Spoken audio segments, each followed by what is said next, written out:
This is the city. Los Angeles, California. I work here. I'm a cop. It was Tuesday, April 27th. We were working the day watch out of Juvenile Division. My partner's Frank Smith. The boss is Captain Powers. My name's Friday. We got a call from one of the richest neighborhoods in the city. One of the residents reported a 10-year-old boy and his sister were going from door to door begging for food. We had to find out why.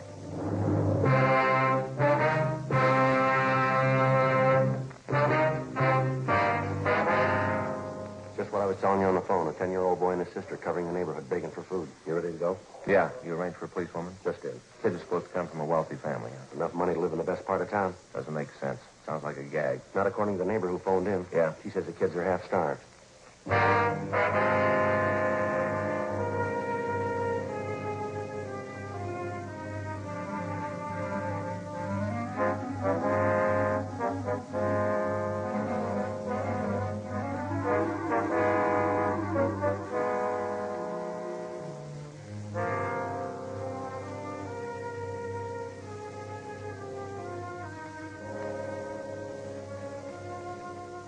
Frank and I drove out to a mansion in one of the wealthiest parts of town. The other homes in the neighborhood were just as large, $50,000 and up. It was the last place in the city that you'd expect to find neighborhood children begging for food.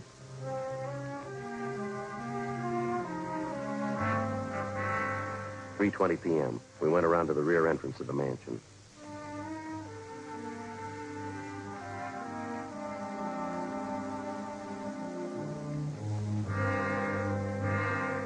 We located the woman who'd called in the complaint, a Miss Jeanette Behan. She was employed as a laundress and cook by the owners of the house. They are from the house next door, officers. The children. As I explained on the phone. A boy about 10 years. A girl, 6 years old, I guess. Which side do they live on, Miss Behan? The house on the corner? No, the other side. Up here. Brown and white house. Are the children there now, do you know? No, but they were here this afternoon again. Here to the back door. Asking for something to eat. I do not understand it. Something must be wrong. Have they been around often, Miss Behan? 2 or 3 days. Maybe 4 days. At first, I thought they were fooling. But they were not. I gave them cookies, sandwiches. They were very hungry. They ate like they were starving. The little girl saved their cookies. She took them home with her. How about their parents? They home now? Excuse me. The potage.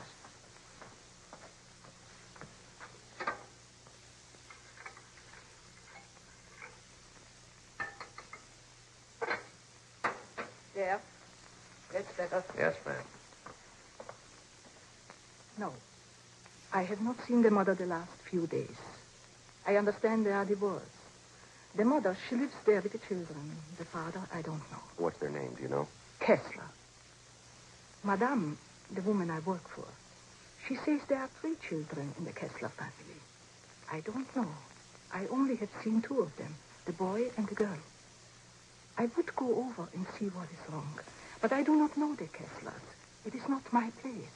That's why I called you, officer. Yes, ma'am, I see. You understand. I do not mind giving the children food. I think only something is wrong if they do not get it at home. Well, thanks very much for notifying us, Miss Behan. We'll look into it right away. I'm just curious, Miss Behan, but what's that you're making there? This? Napoleon. What's that? Napoleon. Do you know? Napoleon pastry. Oh, sure. Smells good, doesn't it? Thanks again, ma'am. Certainly, officer. If there's something I can do, will you let me know? Yes, ma'am. Thank you very much. Goodbye. Goodbye, ma'am. officer.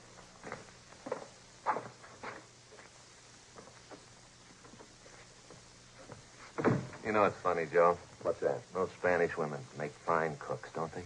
Spanish. You sounded Viennese to me. Oh, sure. French pastry.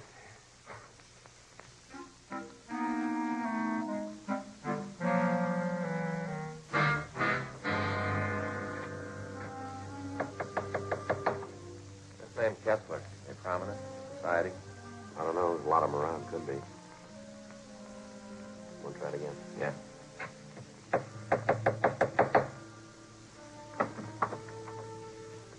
Yes, Your name Kessler? Yeah, I'm Richard. My mother's not home. Maybe you can come back tomorrow. We're police officers, son. I'd like to come in and talk to you if it'd be all right. Yeah, I guess that's all right. Would you come in, please? Thank you. Richard was polite, well-mannered. He told us he was 10 years old and that he attended the neighborhood grammar school. The house was cold and musty. Looked like it hadn't been cleaned in weeks.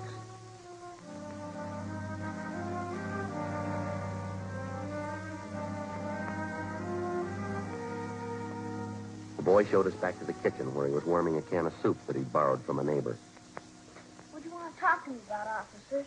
I haven't done anything wrong. We know that, son. We'd just like to find out how you've been getting along. Well, I've been getting along all right. I got 2 A's and 4 B's on my report card last month. Mm-hmm. Where's your sister, Dick? Judy? Oh, she's just down the street. She'll be back in a minute. Well, how about your mother? Where's she? Oh, she's out, too. She'll be back. When do you expect her, son? Pretty soon. She'll be coming back pretty soon. Now, your sister, Judy, she's younger than you are, isn't she, Dick? Yeah, she's 6. I'm 10. Any other grown-ups live here with you besides your mother? No, Mom takes care of us. She'll be coming back pretty soon. I'd like to have you tell us the truth on this, son. How long's she been gone? I don't know. It's probably important. It's taken her a long time. If you come back tomorrow, she'll probably be here. When's the last time you saw her, son? Son, how about it? A couple days ago. Well, this is Tuesday. You mean she left the house Sunday? No, last Friday night she went out. She said she'd be back. I don't know. Did she say where she was going, son? No, but her boyfriend was here, Larry. I don't know his last name. She went out with him to a party, I think. I don't know. She'll be back all right. Did she leave anyone to take care of you? No, we could take care of ourselves. Nobody fixed the cooking, though. Yeah, I better take a look at that soup. I'll get it, son. Has your mother ever gone off like this and left you before, son? Maybe once or twice. She never stayed away this long, though. What's the matter, son? Well, it's Johnny, officer. Johnny hasn't eaten very much. He must be hungry by now. I was fixing the soup for him. Where is Johnny? In the nursery. He's got a bad cold. Mom knew Johnny was sick. That's why I've been wondering. She hasn't been back yet. I don't think Johnny's feeling well. Well, how long has he had this cold, son? A couple days before Friday, before Mom left. Mm-hmm. How old is he? Oh, Johnny? He's just a little kid. He won't be 2 years old till July. I've been wondering about him. At first, he coughed a lot. I've been feeding him milk and potato chips, same as Judy and I have. I don't know. Mind if we take a look at him, son? Yeah, all right if you want.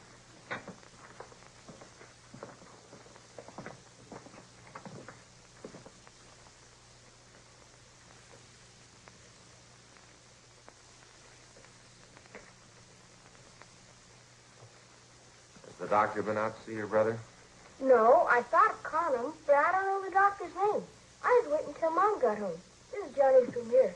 Would you come in, please? Sure. Look at the officers. That's my brother Johnny. It's cold in here. Yeah. Let's have a look here. Hi, Johnny. You hungry now? I think he's asleep, son. Sure.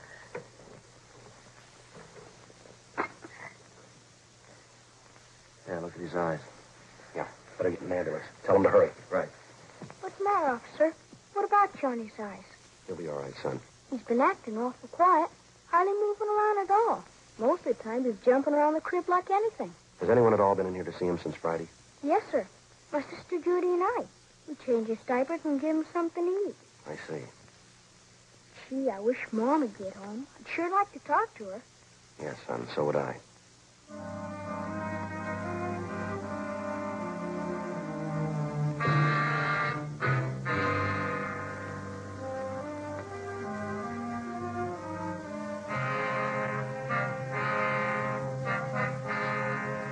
"3:48 p.m. We put in a call to the office for a policewoman. Then we got in touch with Ray Pinker at the crime lab, and he sent out a man to photograph the condition of the Kessler home and the children.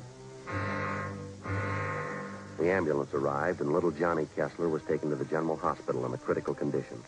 The 22-month-old boy was in a coma.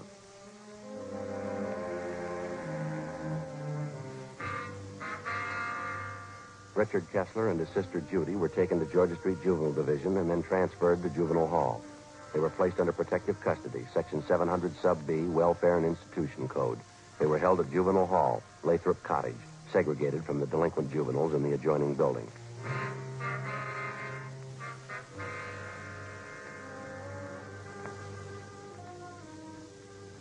Richard and Judy were given a bath and something to eat. Judy was interrogated separately by a policewoman. Frank and I talked to the boy, Richard. After a few minutes, he broke down and admitted that his mother had gone off and left the children alone on at least a half a dozen occasions. He told us his parents were divorced. He rarely saw his father, but his mother had had 2 or 3 boyfriends at the house during the past year. He also told us that his mother drank quite a bit. But she's never been gone this long, officer. Maybe she's out somewhere and has no way to get home. We'll find her, all right, son. Don't you worry about it. Now, this boyfriend of your mother's son, his first name's Larry. Is that all you can tell us? Yes, sir. I don't know his last name. Are you going to keep us here all night, Judy and I? Well, it's just for a day or so, son. They'll take good care of you. Where'd they take Judy? She's right next door. You can see her in a minute. I'd like to see her right now if I could. I'm worried about her. All right, son. I'll see what I can do. Now, how about my brother Johnny? I'd like to take care of myself if I could. He gets pretty fussy around strangers. Well, they've got him over at the hospital, son. They'll take good care of him. You can count on that. I don't know, officer. He gets pretty fussy. All right, we'll see if we can fix that up for you, too. Now, there's one thing I'd like to know, Dick. Do you have any relatives in Los Angeles? Any aunts, uncles, anyone like that? No, just my father, but I don't know where he lives. A nurse used to take care of us, Mrs. McIntosh. She was swell, but Mom fired her. Oh, how'd that happen? Would you know? No, I don't know. Maybe Mom was drinking. Miss McIntosh got mad at her. They had a big fight. Then Mom fired her. Now, this Mrs. McIntosh, do you know where you can find her? No, sir, I don't. Now, how about the other boyfriends your mother had, Dick? Do you remember any of their names? No, one of them was George something. I don't remember the other one. Joe? Yeah. See you a minute. Sure. Excuse me, I'll be right back, son.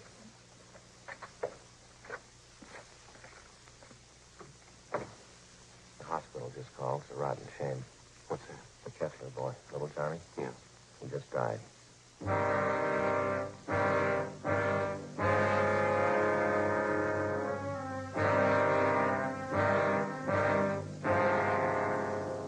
John Albert Kessler, white male American, age 22 months. All the pertinent facts and data would be listed on the crime report. If and when the case was closed, the report would be filed away. Wouldn't be any different from 1,000 other dead body reports. The same size, the same color, the same number in the lower left-hand corner. In the course of 10 or 20 years on the job, a police officer sees a lot of them. Most of them he forgets. A few of them he never forgets.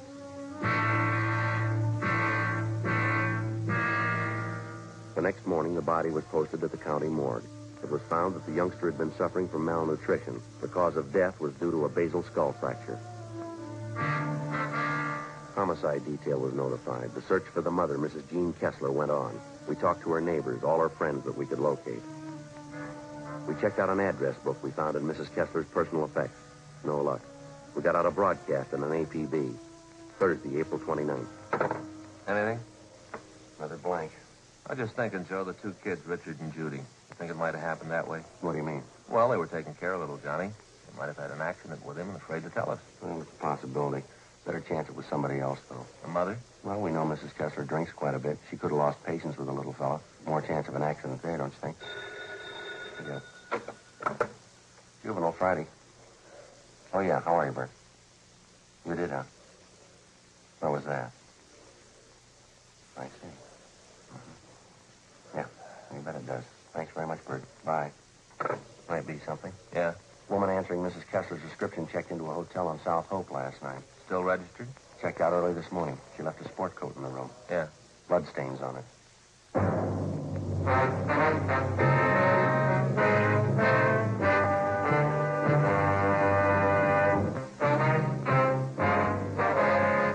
Friday, April 30th. We were still without a lead to the whereabouts of the missing mother, Mrs. Jean Kessler. The blood-stained coat which had been found in the South Hope Street Hotel was shown to Mrs. Kessler's friends. They identified it as belonging to the missing woman.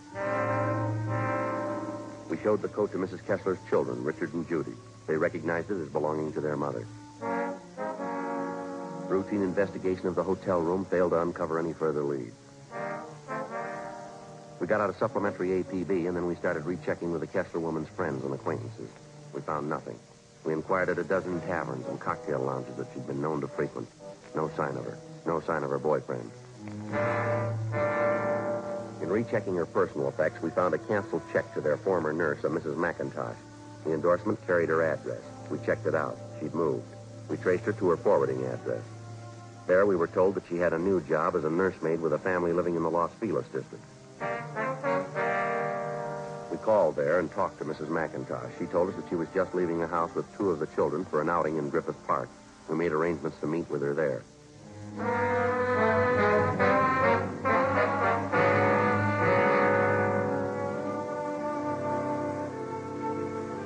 At 1:55 p.m., we located Mrs. McIntosh in the Griffith Park Zoo.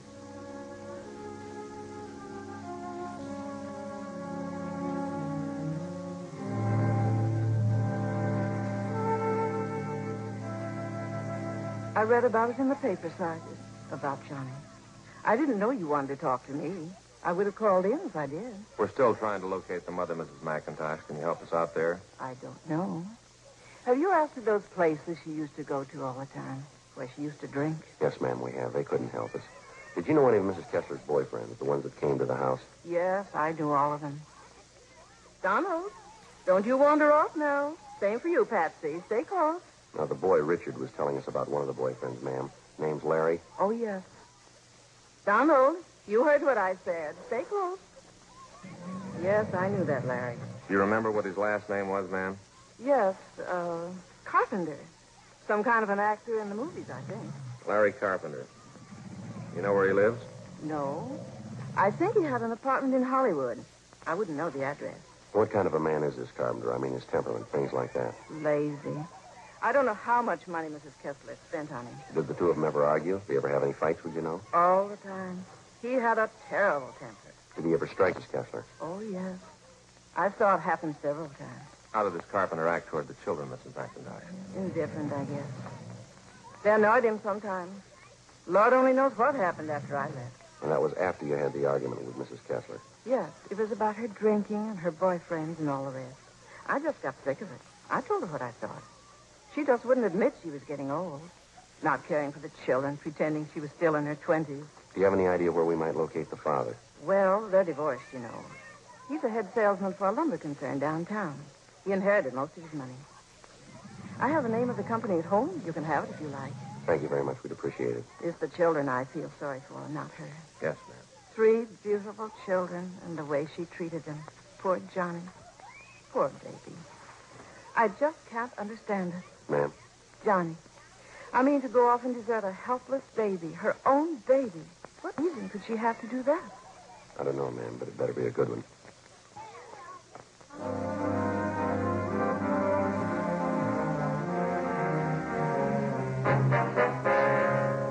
Friday, 4 p.m. Mrs. McIntosh called us at the office and gave us the business address of the missing woman's ex-husband, Richard Lane Kessler. We went there to see him, but they told us that Kessler was away on a week's vacation. They had no idea where to contact him, but he was expected back in a few days. We called Central Casting and asked them to check their talent list for an actor by the name of Larry Carpenter. They had no such name listed. Saturday, May 1st. The Kessler children, Richard and Judy, remained in the custody of juvenile authorities. The search for their mother continued. Inquiries at the morgue, the city hospitals, and the drunk tank at the main jail still failed to turn up the missing woman. We checked again at the different places he used to patronize. No one had seen her. 4:30 p.m., we checked in at the office.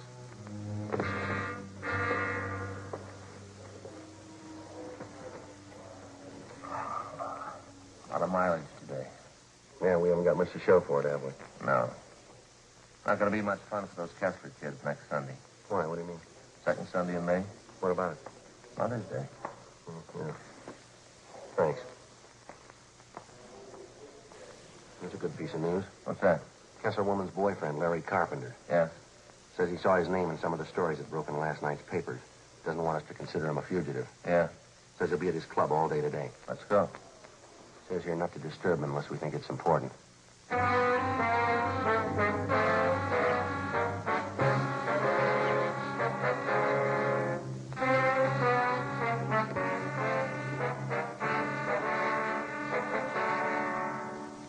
.25 p.m. Frank and I located Larry Carpenter in his club, back in one of the card rooms. Now, look, I told that cop when I called in, you weren't supposed to contact me here unless it was important. That little Kessler boy is dead, Carpenter. We think that's pretty important. But I don't know anything about that. You didn't have to interrupt me. That's an important man I was playing with.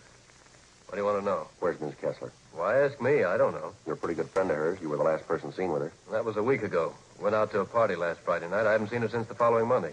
Yeah, last Monday. I'm through with her anyway. What do you mean? Well, I got sick of her, that's all. Pawing all over me, asking me to marry her. I just got sick of her. It wasn't worth it. You took money from her?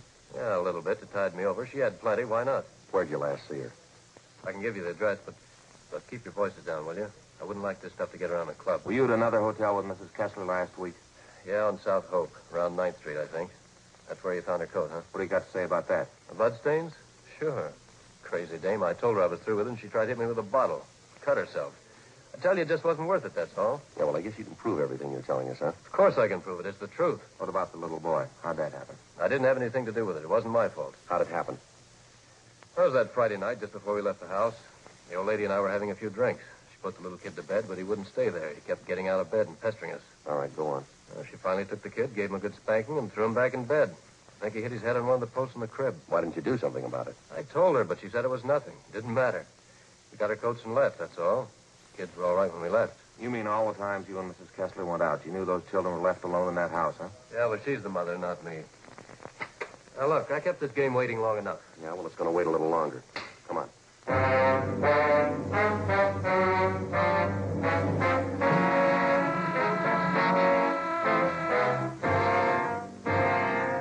Larry Carpenter was taken downtown and held for questioning on suspicion of murder. He gave us the address of the hotel where he'd last seen Mrs. Kessler. Frank and I checked out the address. The desk clerk told us that a woman answering Mrs. Kessler's description was registered in a room on the second floor. Boy, they sure like their music here, don't they? Yeah.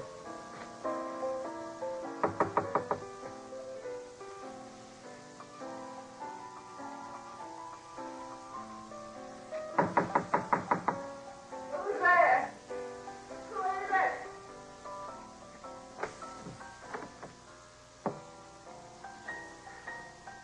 You Mrs. Jean Kessler? Who are you? What do you want? Police officers. We want to talk to you for a minute.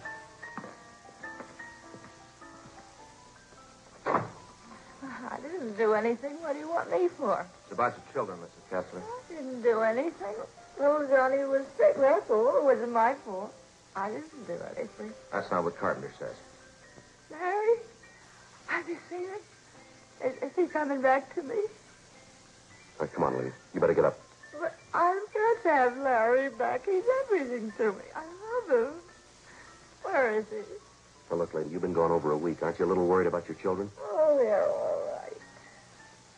I spend my life on children. I need Larry. Where is he? Here's your coat. Let us few drinks. I feel so. Yeah, sure. I need Larry so bad. I just love him. I just love him. He doesn't understand. I gave him all my love. I gave him every bit. Looks like you gave them too much. Huh? You didn't have any left for your children.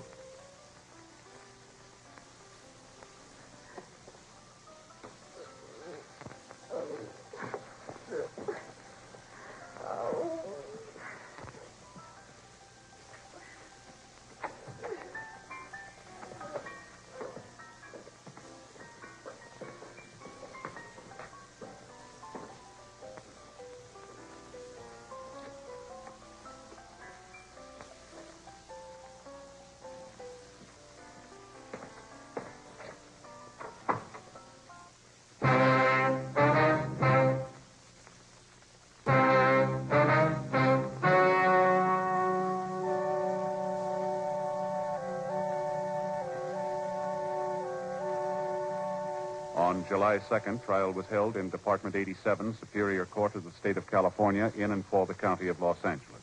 In a moment, the results of that trial. The suspect was tried and convicted of manslaughter, which is punishable by imprisonment in the state penitentiary for a period not to exceed 10 years. The Kessler children were placed in foster homes.